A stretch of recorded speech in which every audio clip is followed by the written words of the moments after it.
Semaine. Et en attendant, certains sans-papiers ont durci le mouvement. Ils multiplient les grèves de la faim.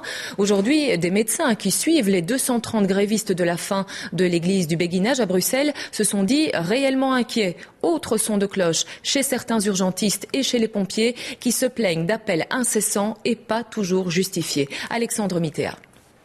Ces pompiers ne viennent pas tous de Bruxelles, mais il y a un quartier qu'ils connaissent bien, celui de l'église du Béguinage. Ce matin, ils y sont déjà allés 3 fois.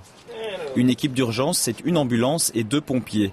Le problème, c'est que souvent les patients sans papier ne nécessitent pas de soins d'urgence. Dans 90% des cas. Donc les personnes n'ont pas besoin d'une ambulance. C'est souvent la médecine générale. Donc en fait, on est un peu pris en otage par leur demande. Donc dès qu'il y a un problème, ils appellent l'ambulance, c'est facile pour eux. Une intervention dure 1 heure ou 2. Parfois, les sans-papiers les appellent 20 fois par jour. 20 ambulances qui ne pourront pas servir ailleurs.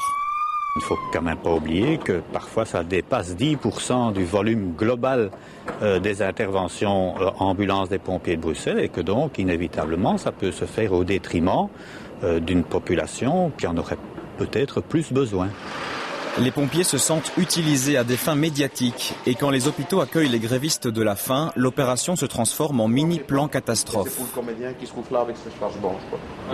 Déjà, 110 patients par jour aux urgences, c'est un chiffre qu'il faut absorber. Alors si en plus de ça, de manière non programmée, on a 30 patients, ça met une pression sur le personnel infirmier, sur le personnel médical, sur le personnel d'accueil. Et donc, il faut un peu changer notre façon de travailler. Le docteur ne fait pas de politique, son boulot c'est de soigner. Pour lui, le problème ne vient pas des grévistes de la faim, le problème vient de leur suivi médical. La pierre angulaire de ce traitement, c'est d'avoir un bon triage sur place et d'évacuer les plus nécessiteux.